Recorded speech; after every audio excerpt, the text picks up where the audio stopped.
কি রে ছোট, এখনো যে গায়ে বালিশ জড়িয়ে এভাবে বসে আছিস? তোর কি শরীর খারাপ নাকি? তোর আর কাজ কি? ঘুমানো, ঘুম থেকে ওঠা, একটু পড়তে বসা, তারপর আবার শুয়ে পড়া।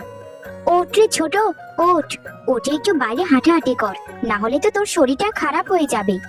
এইভাবে অলস জীবনযাপন করলে নানা অসুখ বিসুখ তোকে হানা দিতে পারে। ওঠ রে ছোট, ওঠ। এভাবে ট্যাপ ট্যাপ করে তাকিয়ে থাকিস না তো। না না দিদি, আমি কিন্তু এখন উঠতে পারবো না। যা কাজ আছে তুমি করে নাও দিদি, আমি পারবো না। সারা রাত পড়াশোনা করেছি, শরীরটা অনেক খারাপ লাগছে দিদি, তাই তো এভাবে বসে আছি। তুমি এক কাজ করো, আমার জন্য একটু চা বানিয়ে নিয়ে এসো। চাটা খেলে শরীরটা একটু সতেজ হবে, তাই না দিদি? যাও যাও দিদি। আর শোনো, মাকে কিছু বলো না কিন্তু। মা যদি শুনতে পারে তাহলে আমাকে কত কথা শোনাবে। তুমি তো জানোই দিদি, মা আমাকে দু চোখে দেখতে পারে না, কারণ তার বড় ছেলের বউ সংসারের সব কাজ করে, কিন্তু ছোট ছেলের বউ তো কিছুই করে না। মায়ের কথা বাদ দে তো ছোট, মা হচ্ছেন সেকেলের মানুষ, তিনি এসব কথা বলবেনি। তার কথায় কিছু মনে করিস না রে ছোট। তোর যা আবদার আছে সবকিছু আমায় বলিস, আমি তোর আবদার সব পূরণ করব, বুঝেছিস? জানিস তো ছোট, আমার কোনো ছোট বোন ছিল না, কিন্তু এই বাড়িতে তোকে এসে পেয়েছি। তুই আমার ছোট বোনের থেকে কম কি অংশে বল? আমি তোকে ঠিক আমার নিজের বোনের মতোই ভালোবাসি রে। শোন, তুই আমার একটা কথা যদি শুনিস তাহলে তোকে চা বানিয়ে এনে খেতে দেব, না হলে কিন্তু হবে না বাপু। আমি জানি দিদি, তুমি আমাকে কি বলবে, বলবে পড়াশোনা করতে, না হলে একটু বাইরে হাঁটাহাঁটি করতে, এই তো। শোনো দিদি, আমি বাইরে এখন হাঁটাহাঁটি করতে যাব, তারপর এসে পড়তে বসবো, আর তুমি একটু আমাকে চা বানিয়ে দিয়ে যাও। আমার লক্ষ্মী দিদি, খুব ভালোবাসি তোমায় দিদি, খুব ভালোবাসি। আহা, আর আমার প্রশংসা করতে হবে না। হয়েছে হয়েছে, আমি তোর চা বানিয়ে দিয়ে যাচ্ছি। আমি একদম আদিক্ষেতা করছি না দিদি, আমি সত্যি করে বলছি, আমি তোমায় অসম্ভব ভালোবাসি। আমার মা বাবার পরে কেউ যদি আমার কথা অনেক চিন্তা করে, সেটা হচ্ছে তুমি। আমার ছোট বোনের জন্য যা আমি করতাম, আমি তোর জন্য করছি রে।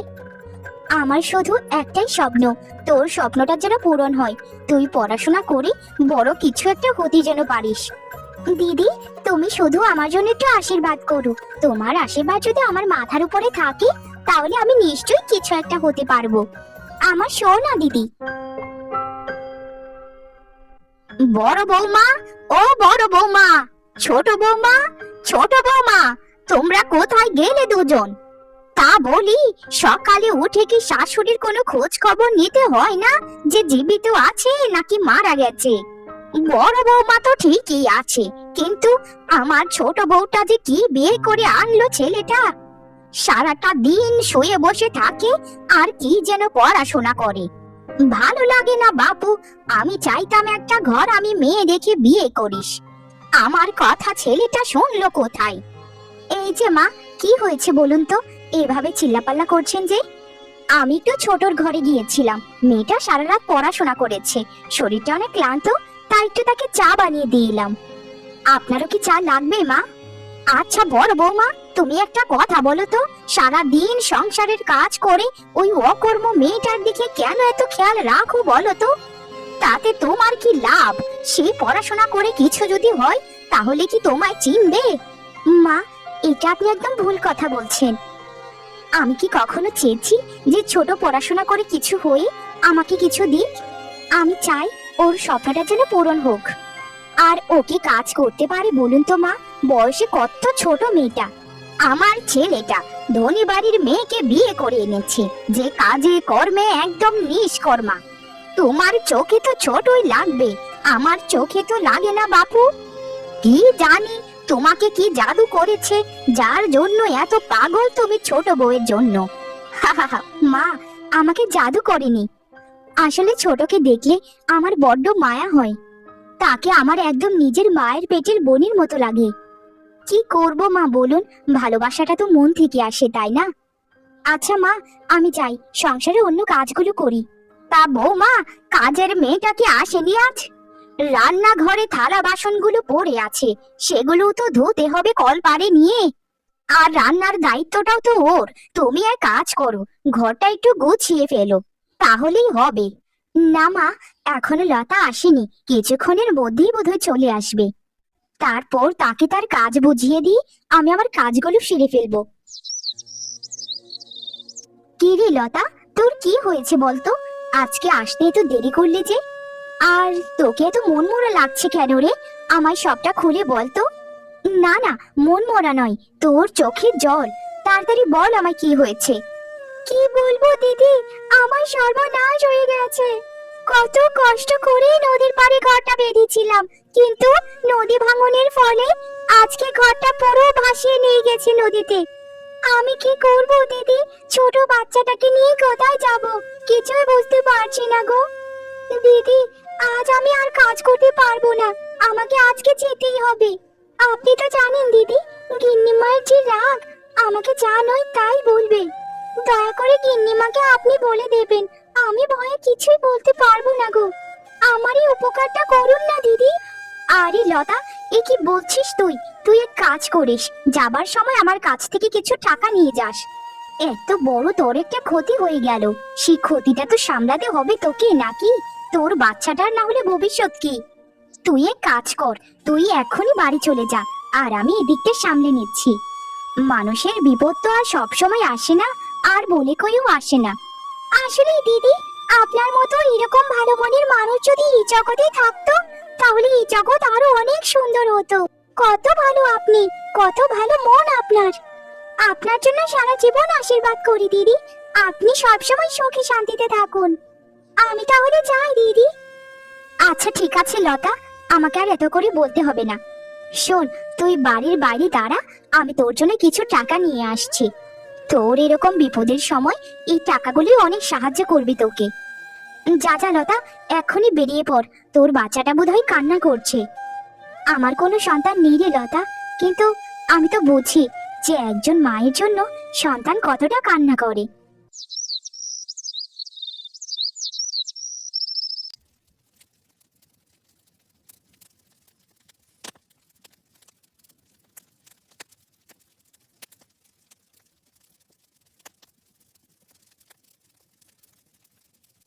বড় বৌমা, তুমি আজ রান্না করছো যে? কাজের মেয়েটা কোথায়? সে আজ আসেনি নাকি? বাড়িটার মধ্যে যে কি শুরু হয়েছে কিছুই বুঝতে পারছি না। হয়েছে কি মা, লতার খুব বিপদ। নদী ভাঙনের ফলে তার বাড়িটা ভেঙে গিয়েছে, তার ছোট বাচ্চাটাকে নিয়ে খুব কষ্টে আছে। সে আমার কাছে কত আকুতি মিনতি করলো, তাই তাকে আমি ছুটি দিলাম। বললাম যে যা লতা, তুই বাড়িতে যা, তোর কাজগুলো আমি করব। বা বাবা বাবা বাবা, কাজের মেয়ের কাজগুলো তুমি করবে, আর ছোট বউয়ের কাজগুলো তুমি করবে? তা তুমি কি একজন বিরাট বড় কাজের লোক হয়ে গেছো নাকি? মাসে মাসে তো ঠিকই মাইনেটা খুব ভালো মতোই নেয়, আর কাজ করার সময় যত বাহানা। বাদ দিন না মা, বিপদ তো আর সবসময় মানুষের আসে না, আর মানুষের বিপদে মানুষকে দাঁড়ানোটাই তো মনুষ্যত্ব। লতার জায়গায় নিজেকে কল্পনা করুন মা, তারপর বুঝতে পারবেন যে জীবনটা কত কষ্টের। জীবনটা কত কষ্টের সেটা আলাদাভাবে বুঝতে হবে না আমায়। ছোট বৌমা যা কেলমা দেখাচ্ছে, সেই কেলমাতেই আমি বুঝে যাচ্ছি। সারাটা দিন একটা বই নিয়ে গুজুর গুজুর ফুসুর ফুসুর করতেই থাকে। বুঝি না বাপু, সে কি যে করতে চাইছে কে জানে। ছোট বৌমা, ছোট বৌমা, তুমি একটা বই নিয়ে সারা দিন যে বসে থাকো, তা তুমি কি বিদ্যাসাগর হতে যাচ্ছ নাকি? এই সংসারে তোমাকে এনে বড্ড বিপদে ফেলেছে আমার ছেলেটা। আমার বড় বউটা সারাটা দিন কাজ করে, তার কি ইচ্ছে করে না একটু বিশ্রাম নিতে? সারাটা দিনই তো বসে থাকো, একটু কাজে সাহায্য তো করতে পারো নাকি? এভাবে আর কতদিন চলবে? বিয়ে হয়েছে, সংসারটা তো একটু দেখা লাগবে তোমার। মা, আমার কথাটা আগে একটু শুনুন। আমি মানে থাক ছোট, তোকে আর কিছু বলতে হবে না, বাকিটা আমি বলছি। মা, আপনার সমস্যাটা কোথায় বলুন তো? আমি তো সব কাজ সংসারের করছি। তাহলে ছোটকে কেন শুধু শুধু বিরক্ত করছেন বলুন? সামনে তার বড় একটা পরীক্ষা, তাকে ভালো মতো প্রস্তুতি নিতে হবে।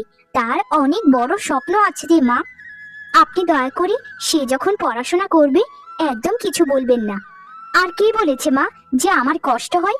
আমার কোনো কষ্ট হয় না। আমি চাই আমার ছোট বোনটা যেন নিজের পায়ে দাঁড়াতে পারে, নিজের স্বপ্নটা যেন পূরণ করতে পারে। শুধু শুধু আমাদের তাকে বাধা দেওয়ার কোনো অধিকার নেই মা। জীবনে কত কিছু দেখেছি, কিন্তু এরকম জায়ের সম্পর্ক জীবনেও দেখিনি, যে এক জায়ের জন্য আরেক যা কথা শুনে। তা বড় বৌমা, সে কি তোমার আপন ছোট বোন যে এত মায়া দেখাচ্ছ? এমনও তো না যে ছোটবেলা থেকে তাকে চেনো, হুটহাট পরিচয় হই এতটা আপন হয়ে গেছো কিভাবে?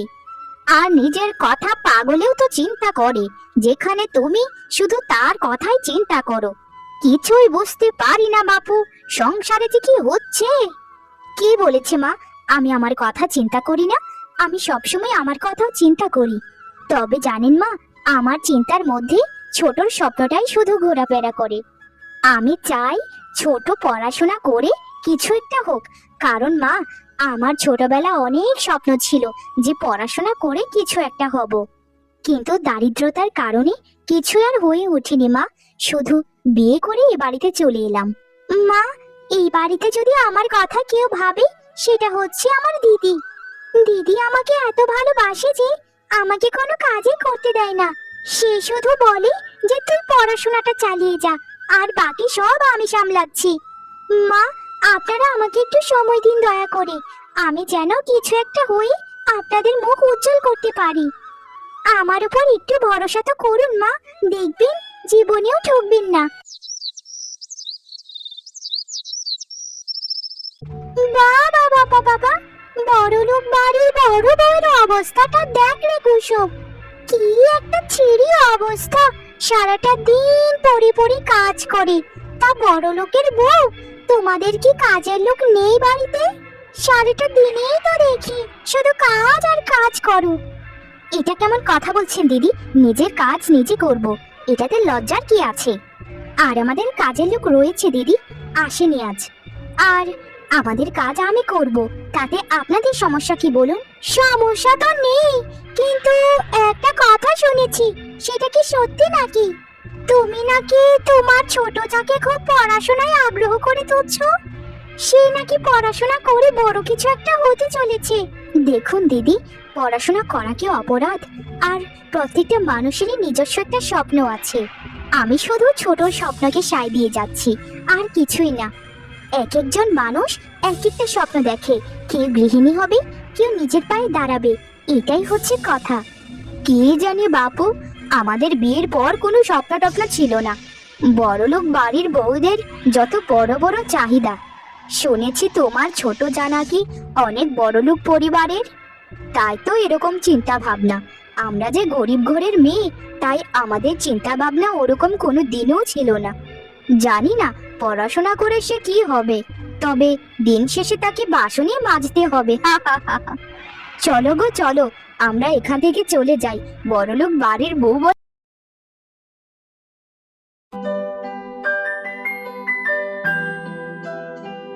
দেখো দিদি দেখো, আজ আমি আমার স্বপ্নকে সত্যি করতে পেরেছি দিদি। আজ আমি দেশের একজন নামকরা ডাক্তার হয়ে গেছি। দিদি গো, সবকিছুই হয়েছে তোমার জন্য। তুমি যদি আমার পাশে না থাকতে, তাহলে এটা কোনো দিন সম্ভব হতো না। দিদি, তুমি আমার জানো, তুমি আমার মায়ের মতো। মা যেভাবে একজন সন্তানের স্বপ্নকে সত্যি করার জন্য সব প্রচেষ্টা করে যায়, তুমিও তেমন ভাবে আমার স্বপ্নকে সত্যি করার জন্য খুবই কষ্ট করেছো। তোমার ঋণ আমি কোনোদিন শোধ করতে পারবো না দিদি। ধুর পাগলি, কিসের সুদ বলতো? আমি শুধু তোর সাথে সায় দিয়ে গেছি, আর সকলটাই তো তোর জন্যই হয়েছে। তুই যদি ঠিকমতো পড়াশোনা না করতিস, তাহলে কি এরকমটা হতো কোনোদিন বল? তবে আজ বড় যা নয়, বড় বোন হিসেবে গর্বে বুকটা ফুলে যাচ্ছে। মনে হচ্ছে এই সাফল্য যেন তোর নয়, সবটাই আমার সাফল্য। তবে তোকে আমি আশীর্বাদ করি ছোট, তুই আরো অনেক অনেক বড় হবি। আমাকে ক্ষমা করে দাও ছোট বৌমা, অনেক বড় হবি, এই পৃথিবী তোকে এক নামে চিনবে। আমাকে ক্ষমা করে দাও ছোট বৌমা, বড় বৌমা, যেখানে শাশুড়ি হিসেবে আমার তোমাদের সাথে থাকার কথা ছিল, সেখানে তোমাদের সাথেই আমি খারাপ আচরণ করেছি, কত অকথা কথা শুনিয়েছি। আমি সত্যি বিশ্বাস করতাম না বৌমা যে পড়াশোনা করে মেয়েরাও কিছু হতে পারে। যদি তোমায় নিজের চোখে না দেখতাম তাহলে বিশ্বাসই করতে পারতাম না। আসলে বৌমা, তুমি সত্যিকারের একজন যোদ্ধা। জীবনে এরকম সম্পর্ক খুব কম দেখেছি যেখানে ছোট জায়ের জন্য বড় জায় এত ছাড় দেয়। তোমাদের এই বাঁধন যেন সারা জীবন অটুট থাকে। তোমাদেরকে আশীর্বাদ করি বৌমারা, তোমরা সারা জীবন এভাবেই হাসি খুশি থেকো, একজনের পাশে থেকে আরেকজনের বিপদে আপদে যেও। এভাবে বলবেন না মা, আপনি আমার গুরুজন। আর গুরুজনের কাল ডাক্তারি অভ্যর্থনা আছে, যেখানে দেশের প্রথম সারির ডাক্তারদের অনুষ্ঠান হবে। সেখানে আমার বদলে দিদিই হবে প্রধান অতিথি, কারণ দিদিকে ছাড়া এই কঠিন পথটা এত সহজে অতিক্রম করা যেত না। দিদি, পরিশেষে তোমায় একটা কথাই বলতে চাই, বলবো কি? আমার পাগলি বোনটা, কি বলবি রে বল। দিদি, তোমায় আমি সত্যি অনেক ভালোবাসি গো, আমার সোনা দিদি।